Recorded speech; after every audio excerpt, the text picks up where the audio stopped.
Today we are diving into the complex immunopathology of hidradenitis suppurativa.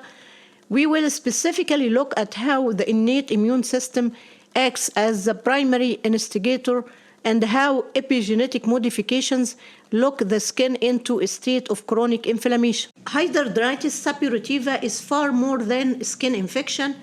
It is a systemic inflammatory disease centered on the terminal hair follicle. It is characterized by deep-seated, painful lesions that significantly impact patient quality of life and frequently lead to permanent scarring. It all begins with a mechanical failure. Hyperkeratosis, the overgrowth of skin cells, blocks the follicle. As pressure builds within the pilosebaceous unit, the follicle dilates and eventually reaches the point of no return, follicular rupture into the dermis. Why does it happen in the armpits and the groin?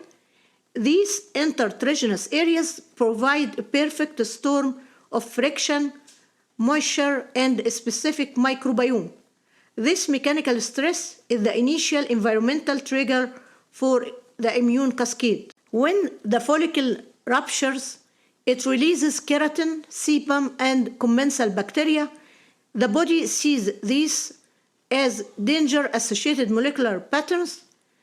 This is the precise moment the innate immune system is first instigated to launch an aggressive attack. This diagram illustrates the transition from a simple blockage to a massive inflammatory event. Notice how the rupture acts as a flare that sells in the immune troops, shifting the disease from a local structural issue to a deep tissue immune crisis. Neutrophils are the heavy foot soldiers of the innate immune system. In hidradenitis suppurativa, they are not just present, they are overwhelming. They dominate the deep tissue and are responsible for much of the purulent drainage and tissue destruction we see clinically. A key finding in recent literature is that hidradenitis suppurativa neutrophils are highly specialized. Unlike neutrophils in healthy skin, these cells are major producers of interleukin-17A, which amplifies the local inflammatory response and bypasses the need for traditional T-cell activation. This is the engine room of chronic hidradenitis suppurativa. Neutrophils release interleukin-17A, which tells keratinocytes to produce S100 proteins. These proteins act as smoke signals that recruit even more neutrophils, creating a self-amplifying cycle of malinflammation that never resets. We used to think keratinocytes were just structural. In hidradenitis suppurativa, they act as active immune sensors. Upon stimulation, they overexpress pro-inflammatory cytokines that recruit immune cells and help maintain the inflammatory environment of the dermis. At the heart of this is the NLRP3 or node-like receptor family pyrene domain containing 3 inflammasome. This intracellular complex is hyper-responsive in hidradenitis patients. It acts as a factory, processing inactive precursors into highly potent active interleukin-1 beta, fueling the rapid onset of inflammation. The complement system, particularly the C5a axis, is also overactive. C5a acts as a chemical GPS for neutrophils, guiding them into the tissue and triggering the release of destructive enzymes that lead to tunnel formation. While antimicrobial peptides are meant to kill bacteria, their dysregulation in hidradenitis suppurativa worsens the disease. They can act as autoadjuvants, binding to self-DNA and further stimulating innate sensors to maintain a state of high alert. This slide maps out the crosstalk between these pathways. You can see how interleukin-17 and interleukin-1 act in tandem to drive the clinical phenotype. This synergy explains why single-target therapies sometimes fail in advanced cases. Now we must ask, why does hidradenitis suppurativa recur in the exact same spot for decades? The answer lies in the epigenetics, which is modifications that change gene activity without changing the DNA sequence itself. For a more comprehensive look at epigenetics and its underlying mechanisms, please refer to my previous videos on the subject. Trained immunity is a landmark concept. It means that once an innate cell is exposed to the hidradenitis suppurativa environment, it is reprogrammed to stay hyper-responsive. It is effectively pre-activated for the next flare before it even begins. Studies show that inflammatory genes in hidradenitis suppurativa lesional skin are hypomethylated.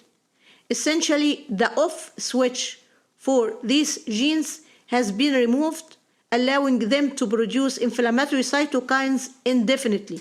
Histone modifications act like a lock on the DNA.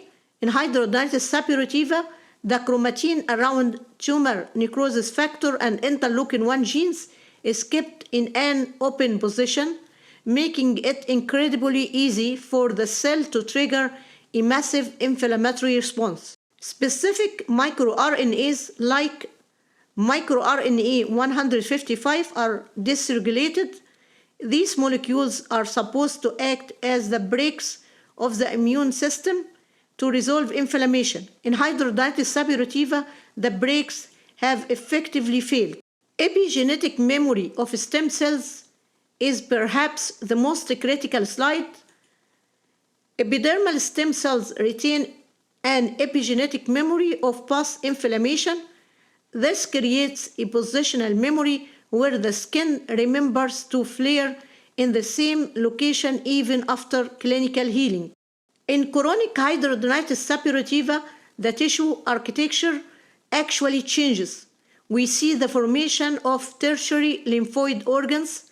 These are ectopic lymphoid structures that act as local command centers, allowing the immune response to persist indefinitely without needs for another signals from the rest of the body.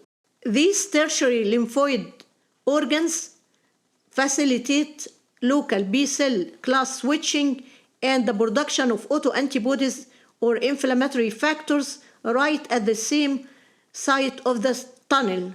This local autonomy is why advanced hidradenitis suppurativa often requires radical surgery. The skin has effectively become its own immune system. External factors like smoking and obesity are not just risk factors. They act as epigenetic modifiers that imprint the immune system, making the instigator response even more aggressive and harder to switch off. As you see here, these chemical changes on the DNA provide a structural explanation for the chronicity of hidradenitis suppurativa. This is why the standard antibiotics often provide only temporary relief. They don't erase the epigenetic scar. Translating this to the clinic, we can use serum markers like lipocalin-2 and calprotectin.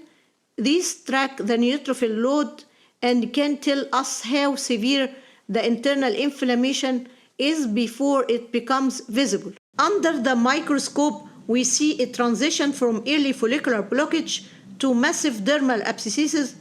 This is the histological representation of the innate immune system running dysregulated. In the future, we may be able to swab patients' skin and look at their epigenetic markers to predict if their disease will progress to severe Hurley's stage 3. Bacteria don't cause hidradenitis suppurativa, but they certainly complicate it. Biofilms within the tunnels act as a chronic stimulus that keeps the epigenetic memory fresh and prevents the tissue from returning to homeostasis. The average delay in diagnosis is 7 years.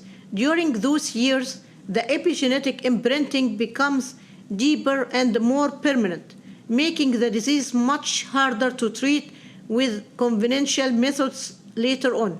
Our current therapies, like interleukin-17 and tumor necrosis factor alpha inhibitors, aim to break the cytokine loops we discussed. They are our best tools for stopping the instigator cells and reducing the systemic inflammatory load.